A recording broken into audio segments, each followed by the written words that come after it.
ಕೊರೋನಾದಲ್ಲೂ ಬಿಟ್ಟಿಲ್ಲ ನೀವು. ಕೊರೋನಾದಲ್ಲಿ ಮಾನವೀಯತೆ ಮೆರಿಬೇಕಾಗಿತ್ತು, ಜನರ ರಕ್ಷಣೆ ಬರಬೇಕಾಗಿತ್ತು, ಅದರಲ್ಲೂ ದುಡ್ಡು ಹಿಡಿದಿರಂದ್ರೆ ಅಲ್ಲ. ಈ ಸಂದರ್ಭದಲ್ಲಿ ಒತ್ತಡ ಏರಿ ವರದಿ ಮಧ್ಯಂತರ ವರದಿ ಪಡ್ಕೊಂಡಿದ್ದಾರೆ. ಲೂಟಿ ಹೊಡಿಲಕ್ಕೆ ಇದೆಲ್ಲ ನೆಪನ. ಲೂಟಿ ಹೊಡಿಯಾಕೆ ಯಾರು ಹೇಳಿದ್ರು? ನಾವು ಹೇಳಿದ್ವಾ? ಅದು ಯಾರಲ್ಲ ಅಷ್ಟೇ ಅಲ್ಲ, ಮಾನವೀಯತೆಯ ಪ್ರಶ್ನೆ ಇರ್ತದೆ. ಜನರ ಸಾವು ಬದುಕಿನ ಹೋರಾಟ ಇತ್ತು.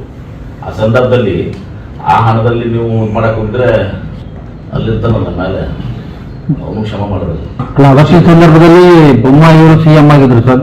ಉಪಮುಖ್ಯಮಂತ್ರಿ ಅಶ್ವಥ್ ನಾರಾಯಣ ನೋಡಿ, ಆ ಟೈಮ್ನಲ್ಲಿ ಯಾರು ಸಚಿವರಾಗಿದ್ರು ಅವರು ನೇರ ಹೊಣೆ ಹೋಗ್ಬೇಕಾಗ್ತದೆ ಸರ್. ಇದು ಒಂದೇ ಇಲಾಖೆಗೆ ಸಂಬಂಧಪಟ್ಟಿದ್ದಲ್ಲ, ಆಗ ಗೃಹ ಇಲಾಖೆ, ಕಂದಾಯ ಇಲಾಖೆ, ನಗರಾಭಿವೃದ್ಧಿ ಇಲಾಖೆ ಅವೆಲ್ಲವೂ ಕೂಡ ಆ ಎಲ್ಲ ಇಲಾಖೆ ಮೂಲಕ ಈ ಒಂದು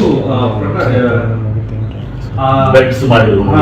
ಖಾಲಿ ಬೆಡ್ಸ್ ನಮ್ಮಲ್ಲಿ 24 ICU ಪಾಳೆ ಮಹಾರಾಷ್ಟ್ರದಿಂದ ಗುಲ್ಬರ್ಗಾದಿಂದ ಒಂದು ರಾತ್ರಿ ಡೆಲಿವರಿ. ಗುಲ್ಬರ್ಗಾದಾಗ ಅವ್ರನ್ನ ಕಾಂಪ್ಲಿಕೇಟೆಡ್ ಡೆಲಿವರಿ ಇತ್ತು. ಗುಲ್ಬರ್ಗಾದಾಗ ಹಿಡಿಲಿಲ್ಲ ಅವ್ರನ್ನ.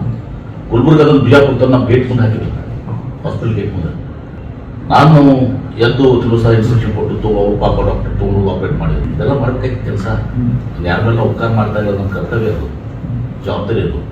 ಸರ್, ಆಮೇಲೆ ಇವರು ಸರ್ ಆಯೋಗದವರು ಕೂಡ ಶಿಫಾರಸ್ ಮಾಡಿದ್ದಾರೆ ಸರ್, ಇವರೆಲ್ಲರ ಮೇಲೆ ಕೂಡ ಕ್ರಿಮಿನಲ್ ಒಂದು ಕೇಸ್ ಆಗ್ಬೇಕು ಅಂತ. ನಾನು ರಿಪೋರ್ಟ್ ಸುಮ್ಮನೆ ಮಾತಾಡೋಣ. ರಿಪೋರ್ಟ್ ಬಗ್ಗೆ ನಮ್ಗೆ ಯಾವಾಗ ಈ ಮೂಡಾ ಪ್ರಕರಣ ಹೆಚ್ಚು ಬೆಳಕಿಗೆ ಬಂತು, ವಿಪಕ್ಷಗಳು ಒತ್ತಾಯ ಮಾಡ್ತಾ ಇದ್ರು, ಅವಾಗ ಬಿಜೆಪಿ ನಾಯಕರ ತನಿಖೆಗಳು, ಹಗರಣಗಳು ಹೊರಗಡೆ ಬರಕ್ಕೆ ಶುರುವಾಯಿತು, ತನಿಖೆ ಚುರುಕಾಯಿತು. ಅಲ್ಲಿವರೆಗೂ ಸರ್ಕಾರದ ಗಮನಕ್ಕಿರ್ಲಿಲ್ವಾ ಅಥವಾ ಕಣ್ಣು ಮುಚ್ಕೊಂಡು ಕುಳಿತಿತ್ತ ಸರ್ಕಾರ? ನೋಡಿ, ನಿಮ್ಗೆ ಮೊದಲಿಂದ ಗೊತ್ತಿದೆ, ಕಮಿಟೀಸ್ ಎಲ್ಲ ಮಾಡಿದ್ದೀವಿ, ನಾವು ಹೇಳ್ಕೋತೇ ಬಂದಿದ್ದೀವಿ. ಕೊರೋನಾ ಹಗರಣ ಇರ್ಬೋದು, PSI ಹಗರಣ ಇರ್ಬೋದು, ಇತ್ತೀಚೆಗೆ ದೇವರಾಜ್ ಟರ್ಮಿನಲ್ ಇರ್ಬೋದು, ನಿಮ್ಮ ಬೋವಿ ನಿಗಮ್ ಇರ್ಬೋದು, ಅಂಬೇಡ್ಕರ್ ನಿಗಮ್ ಇರ್ಬೋದು, ಬಹಳಷ್ಟು ಇದಾವೆ. ಈ ಮೆಡಿಕಲ್ ಕಾಲೇಜ್ನಲ್ಲಿ ಕ್ಯಾಬಿನೆಟ್ಗೆ ತರದೆ ಎಸ್ಕಲೇಷನ್ ಕ್ಯಾಬಿನೆಟ್ ತರಬೇಕಾಗ್ತದೆ.